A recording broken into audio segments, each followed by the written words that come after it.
오락가락 우왕좌왕 본인의 정체성이 뭔지, 정말로 안철수의 생각이 뭔지, 안철수의 생각이라는 책을 쓴 지가 4년이 더 지났는데 저는 아직까지도 안철수의 생각을 잘 모르겠습니다.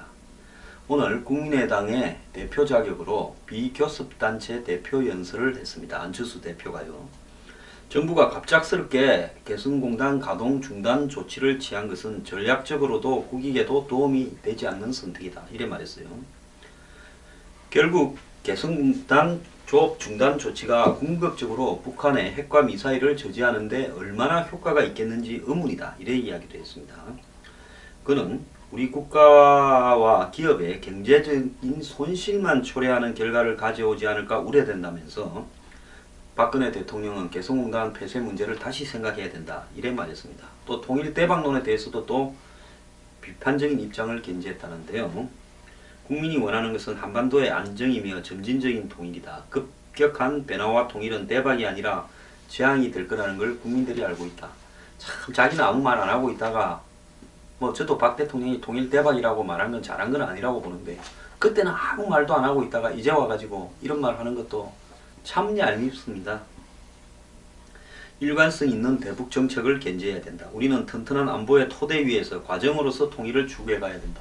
자, 튼튼한 안보의 토대를 이야기하는 사람이 개성공단 문 닫은 게 잘못됐다고 이렇게 이야기하는 이 핵에 망치간 사람의 내 구조는 어떻게 이해해야 됩니까? 안보는 감정적으로 다룰 문제가 아니다. 자, 감정적인데 빠져가지고 개성공단이 북한과의 평화 통일을 추구하는 거라고 안철수 의원 스스로 이야기를 하고 있으면서 감정을 부인합니까? 냉철한 머리와 이성으로 접근해야 된다. 북핵을 해결하기 위해서 국제 공조체제를 더욱 강화하고 압박과 대화를 병행하면서 국민의 지혜를 모아야 한다. 자, 국제 공조를 강화하기 위해서 개성공단 문 닫는 거 아닙니까? 우리도 체면이 있지요. 남들 보고 북한하고 돈거래, 은행거래 하지 말고 북한 물건 사지도 말고 북한 배를 들르지도 말라고 이야기하면서 우리는 북한에다가 매달 매년 1,000억 이상씩 주면 되겠습니까?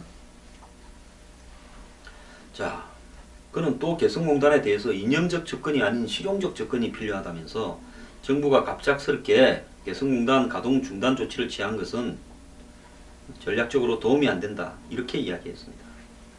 그러면서 이런 것이 미사일과 핵을 저지하는 데도 도움이 안 된다. 왜 도움이 안 됩니까? 돈줄이 끊어지면요.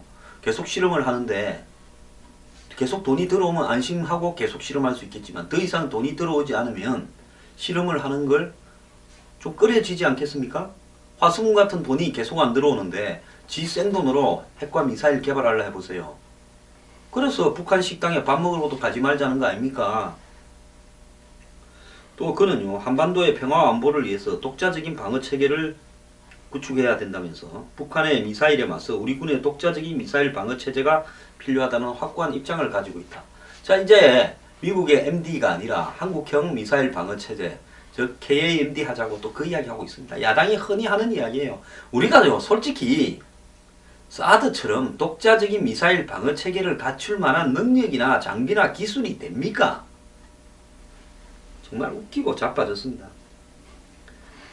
해마다 수십조의 국방비를 쓰면서 독자적인 방어책을 왜 갖추지 못하고 있는지에 대해서 따져봐야 된다. 안 대표는 사드와 관련 찬성 반대로 가르는 이분법은 해결할 수 없기 때문에 이를 사드 배치는 공론화를 통해서 국민의 공감대를 얻어야 하며 독자 방어체계 구축이라는 대안과 함께 논의되어야 한다.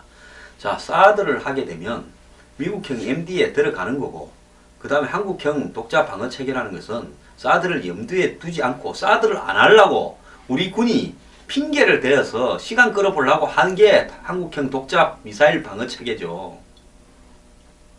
아니, 기왕 돈 들이면서 우리가 또 KFX 사업처럼 우리가 미사일 방어체계를 구축한다면서 끝도 한도 없는 돈이 들어가는 걸 보고 싶어서 그럽니까?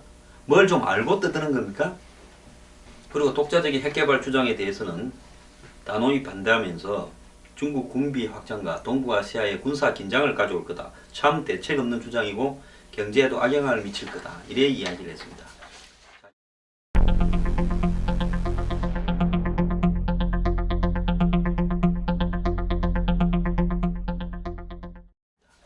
자, 이 양반 참 약았어요. 사드가 여론이 찬성이 높으니까 사드는 국민적 공감대에 붙여보자 이러면서 사드도 하면서 한국형 미사일 체계도 하자.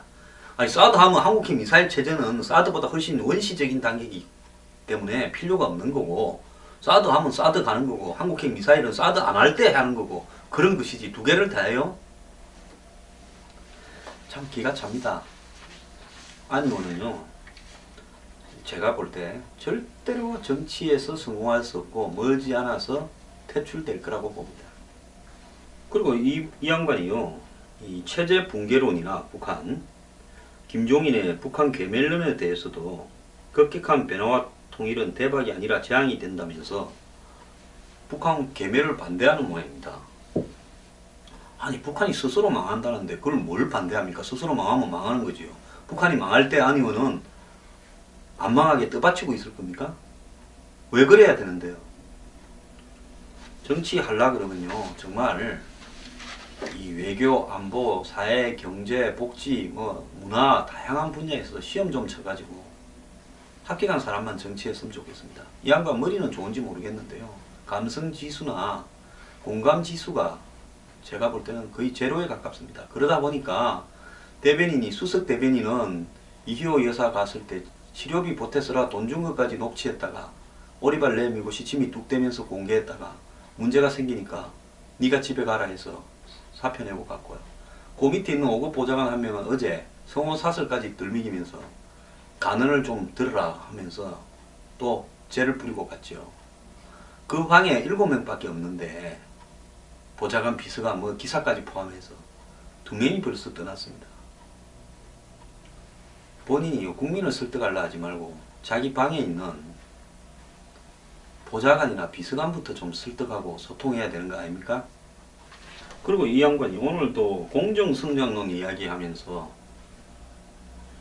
또 낱말 또 인용했습니다. 폴 크루그만 교수, 노벨 경제학상을 받은 분이죠.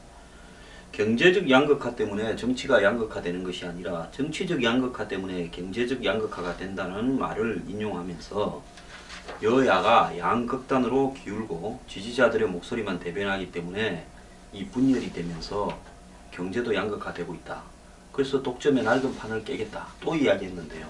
안철수 의원은 독점을 타파하겠다라는 세력입니까? 안 그러면 독점을 흉내내서 자기도 제3의 독점에 끼이고 싶다라는 사람입니다. 제가 봤을 때는요, 지금 호남에 지지받아서 적당히 어떻게 해보겠다는 걸로 봤을 때 더민주당이 하는 행태나 새누리당 행태와 다를 바 없는 행태를 하고 있어요.